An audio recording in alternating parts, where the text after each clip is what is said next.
Finally hi guys, welcome back to Harshitha vlog. So ಇವತ್ತಿನ vlog ಏನು ಅಂತ ಆಲ್ರೆಡಿ ತಮ್ಮನೇಲಿ ನೋಡಿದ್ದೀರ. ಧರ್ಮಸ್ಥಳಕ್ಕೆ ಹೋಗ್ತಾ ಇದ್ದೀವಿ. ಸೊ ಅದಕ್ಕಿಂತ ಮುಂಚೆ ಲಾಸ್ಟ್ ಯಾರು ಪ್ರೀವಿಯಸ್ ವೀಡಿಯೋಸ್ ನೋಡಿಲ್ಲ ಅಂದರೆ ಹೋಗಿ ವಾಚ್ ಮಾಡ್ಕೊಂಬನ್ನಿ.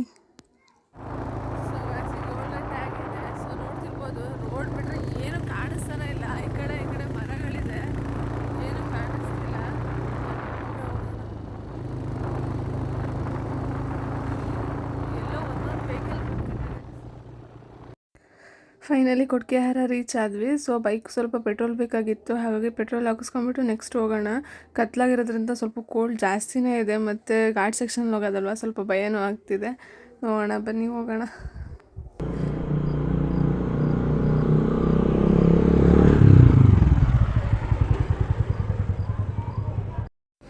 ಇವಾಗ ನಾವು ಅಣ್ಣಪ್ಪ ಸ್ವಾಮಿ ದೇವಸ್ಥಾನದ ಹತ್ರ ರೀಚ್ ಆದ್ವಿ.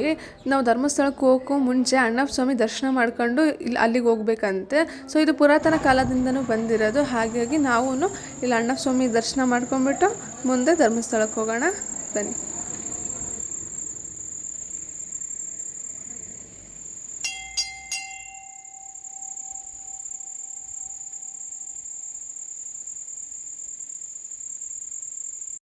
ಅಣ್ಣಪ್ಪ ಸ್ವಾಮಿ ದರ್ಶನ ಮಾಡ್ಕೊಂಬಿಟ್ಟು ಹೊರಟ್ವಿ. ಹಾಗೇನು ಹೋಗ್ಬೇಕಾದ್ರೆ ಹೊರಟಾಗ ಭಯ ಆಗ್ತಿತ್ತು, ಅಂದರೆ ಕತ್ಲಲ್ಲಿ ಘಾಟ್ ಸೆಕ್ಷನಲ್ಲಿ ನಾವು ಬೇರೆ ಬೈಕಲ್ಲಿ ಟ್ರಾವೆಲ್ ಮಾಡ್ತಿರೋದಲ್ವ, ಹಾಗಾಗಿ ಸ್ವಲ್ಪ ಭಯ ಆಗ್ತಿತ್ತು ಹಿಂಗೆ ಹೋಗೋದು ಏನು ಅಂತ.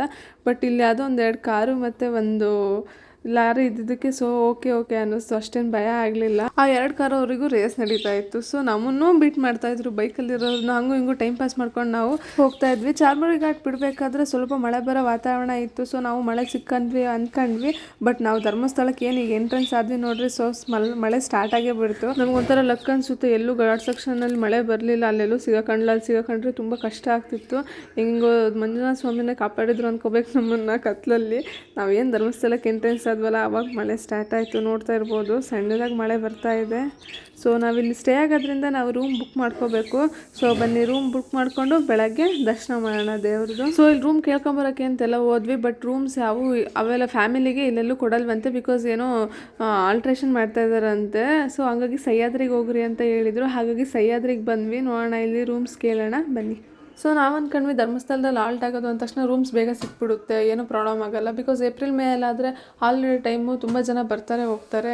ನಾವು ಹಂಗೇನು ಬಂದಿಲ್ಲಲ್ಲ ಅಂತ ಅನ್ಕೊಂಡ್ಬಂದ್ವಿ. ಬಟ್ ಇಲ್ಲಿ ರೂಮ್ಸ್ಗೆ ತುಂಬ ಪ್ರಾಬ್ಲಮ್ ಆಯಿತು. ಮಳೆ ಬೇರೆ ಬರ್ತಿದೆ, ನಮ್ಗೆ ಗೋಳಿ ಯಾವುದಕ್ಕೂ ಬೇಡ ಅನಿಸ್ಬಿಡ್ತು, ಯಾಕಾದರೂ ನೈಟ್ ಬಂದ್ವು ಅನ್ನಿಸ್ಬಿಡ್ತು.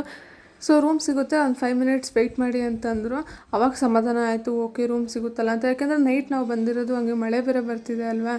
ಸೊ ಇಲ್ಲಿ ರೂಮ್ ತೊಗೋಬೇಕು ಅಂತಂದರೆ ಡಾಕ್ಯುಮೆಂಟ್ಸ್ ಕೇಳ್ತಾರೆ, ಒಂದು ಆಧಾರ್ ಕಾರ್ಡ್ ಕೇಳ್ತಾರೆ, ಮತ್ತು ಮ್ಯಾರೇಜ್ ಆಗಿದೆ ಮ್ಯಾರೇಜ್ ಸರ್ಟಿಫಿಕೇಟ್ ಕೇಳ್ತಾರೆ. ಸೊ ಎಲ್ಲ ತೋರಿಸ್ಬಿಟ್ಟು 800 ಅಮೌಂಟ್ ಕಟ್ಟಿಸ್ಕೋತಾರೆ, ಮತ್ತು 600 ರೂಮ್ಗೆ, 200 ನಾವು ರೂಮ್ ಯಾವಾಗ ಲೀವ್ ಮಾಡ್ತೀವಲ್ಲ ಅವಾಗ ಅಮೌಂಟ್ ರೀಫಂಡ್ ಮಾಡ್ತಾರೆ. ಸೊ ರೂಮ್ ಈ ಥರ ಇದೆ, ನೋಡ್ತಾ ಇರ್ಬೋದು. So guys good morning. So ರಾತ್ರಿ ವಿಡಿಯೋ ಕಂಟಿನ್ಯೂಷನ್ ಬ್ಲಾಗ್ ಇದು. ಸೊ ನಾವು ಮಾರ್ನಿಂಗ್ ಎದ್ದು ಫ್ರೆಶ್ ಅಪ್ ಆಗಿ ನೇತ್ರಾವತಿ ನದಿಗೆ ಹೋಗಿ ಸ್ನಾನ ಮಾಡಿಕೊಂಡು ದೇವಸ್ಥಾನಕ್ಕೆ ಹೋಗ್ತಾ ಇದ್ದೀವಿ ದರ್ಶನ ಮಾಡೋಕ್ಕೆ ಅಂತ. ಬನ್ನಿ, ನನ್ನ ಫೈನಲ್ ಔಟ್ಲುಕ್ ಈ ಥರ ಇದೆ. ಈಗ ಧರ್ಮಸ್ಥಳದ ಸ್ಥಳ ಪುರಾಣ ತಿಳ್ಕೊಳ್ಳೋಣ ಬನ್ನಿ. ಧರ್ಮಸ್ಥಳವನ್ನು ಹಿಂದೆ ಕುಡುಮ ಎಂದು ಕರೆಯಲಾಗುತ್ತಿತ್ತು. ಈ ಸ್ಥಳದಲ್ಲಿ ಈ ಹಿಂದೆ ಮಹಾನ್ ದೈವ ಭಕ್ತರಾದ ಬಿರ್ಮಣ್ಣ ಪೆರ್ಗಡೆ ಅಮ್ಮು ಬಲ್ಲಾಳತಿ ಎಂಬ ದಂಪತಿಗಳ ನಿವಾಸವಾಗಿತ್ತು. ಅವರು ದಪ್ಪಟ ಶಿವಭಕ್ತರಾಗಿದ್ದರು. ಒಮ್ಮೆ ಧರ್ಮಿಷ್ಠರಾದ ಈ ದಂಪತಿಗಳ ಮನೆಗೆ 4 ಜನ ಅತಿಥಿಗಳು ಆಗಮಿಸುತ್ತಾರೆ. ಬಂದ ಅತಿಥಿಗಳಿಗೆ ನಿಯಮ ನಿಷ್ಠೆಯಿಂದ ಸತ್ಕಾರ ಮಾಡುತ್ತಾರೆ. ಬಿರ್ಮಣ್ಣ ದಂಪತಿಯ ಸತ್ಕಾರ ಸ್ವೀಕರಿಸಿದ ಅತಿಥಿಗಳು ತುಂಬು ಮನಸ್ಸಿನಿಂದ ಅವರನ್ನು ಆಶೀರ್ವದಿಸಿ ಹೋಗುತ್ತಾರೆ. ಅದೇ ದಿನ ರಾತ್ರಿ ಬಂದಿದ್ದ 4 ಜನ ಅತಿಥಿಗಳು ಧರ್ಮದೇವತೆಗಳ ರೂಪದಲ್ಲಿ ಬಿರ್ಮಣ್ಣ ಹೆಗ್ಗಡೆ ಅವರ ಕನಸಿನಲ್ಲಿ ಬಂದು ನಾವು ಇದೇ ಮನೆಯಲ್ಲಿ ನೆಲೆಸಬೇಕು ಎಂದು ಇಚ್ಛಿಸಲಾಗಿದೆ ಎಂದು ಹೇಳುತ್ತಾರೆ.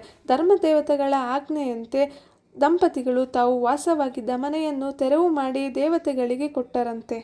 ಹೀಗೆ ಕನಸಿನಲ್ಲಿ ದರ್ಶನವಾದ ನಂತರನೇ ಮನೆಗೆ ಅತಿಥಿಗಳಾಗಿ ಬಂದವರು ಧರ್ಮದೇವತೆಗಳು ಎಂಬುದು ಆ ದಂಪತಿಗಳಿಗೆ ಗೊತ್ತಾಗುತ್ತದೆ. ದೇವತೆಗಳ ಆದೇಶದಂತೆ ಪೆರ್ಗಡೆಯವರು ಒಂದು ಗುಡಿಯನ್ನು ಕಟ್ಟಿಸಿ ಬ್ರಾಹ್ಮಣ ಅರ್ಚಕರನ್ನು ನೇಮಿಸುತ್ತಾರೆ.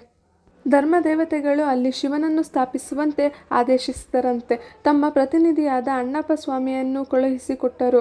ಇನ್ನು ಅಣ್ಣಪ್ಪ ಸ್ವಾಮಿ ಕದ್ರಿ ಎನ್ನುವ ಪ್ರದೇಶದಿಂದ ಶಿವಲಿಂಗವನ್ನು ತರುವ ಮುನ್ನವೇ ಧರ್ಮದೇವತೆಗಳು ದೇವಾಲಯವನ್ನು ನಿರ್ಮಿಸಿದ್ದರಂತೆ. ಅಲ್ಲಿಯೇ ಶಿವಲಿಂಗವನ್ನು ಪ್ರತಿಷ್ಠಾಪನೆ ಮಾಡಿದರು ಎಂದು ಇಲ್ಲಿಯ ಸ್ಥಳ ಪುರಾಣ ತಿಳಿಯುತ್ತದೆ. ಹಾಗೆ ಶ್ರೀ ಕ್ಷೇತ್ರದ ರಕ್ಷಣೆಗಾಗಿ ಧರ್ಮದೇವತೆಗಳು ಆ ಅಣ್ಣಪ್ಪ ಸ್ವಾಮಿಯನ್ನು ನೇಮಿಸಿದರು. ಹೀಗಾಗಿಯೇ ದೇವಾಲಯದೊಳಗೆ ಪ್ರವೇಶಿಸುವ ಮುನ್ನವೇ ಅಣ್ಣಪ್ಪ ಸ್ವಾಮಿಯ ದರ್ಶನವಾಗುತ್ತದೆ. ಇನ್ನು ಧರ್ಮದೇವತೆಗಳು ನಿರ್ಮಿಸಿದ ದೇವಾಲಯದಿಂದ ಇಲ್ಲಿಗೆ ಧರ್ಮಸ್ಥಳ ಎಂದು ಹೆಸರು ಬಂದಿತು. ಸೊ ಇದೇ ಇಲ್ಲಿಯ ಸ್ಥಳ ಪುರಾಣ. ಸೊ ನಾವಿವಾಗ ಊಟಕ್ಕೆ ಬರ್ತಾ ಇದ್ದೀವಿ, ನೋಡ್ತಿರ್ಬೋದು.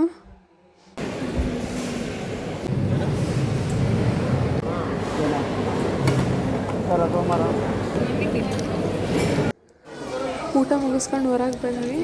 ಸೊ ಧರ್ಮಸ್ಥಳದ ಬಗ್ಗೆ ನನಗೆ ಎಷ್ಟು ಗೊತ್ತೋ ಅಷ್ಟು ನಾನು ನಿಮಗೆ ತಿಳಿಸ್ಕೊಟ್ಟಿದ್ದೀನಿ. ನಿಮಗೆ ಇಷ್ಟ ಆಗಿದೆ ಅಂತ ಅಂದ್ಕೊಳ್ತೀನಿ. ನನ್ನ ವಿಡಿಯೋ ಯಾರಿಗಾದ್ರೂ ಇಷ್ಟ ಆಗಿದ್ದರೆ ಲೈಕ್ ಮಾಡಿ, ಶೇರ್ ಮಾಡಿ, ಹಾಗೆ ಕಮೆಂಟ್ ಮಾಡಿ. ಇನ್ನೂ ಯಾರಾದರೂ ಸಬ್ಸ್ಕ್ರೈಬ್ ಆಗಿಲ್ಲ ಅಂದರೆ ಪ್ಲೀಸ್ ಸಬ್ಸ್ಕ್ರೈಬ್ ಆಗಿ, ಹಾಗೆ ಫ್ರೆಂಡ್ಸ್ ಮತ್ತು ಫ್ಯಾಮಿಲಿಗೆ ಶೇರ್ ಮಾಡಿ. So thank you for watching.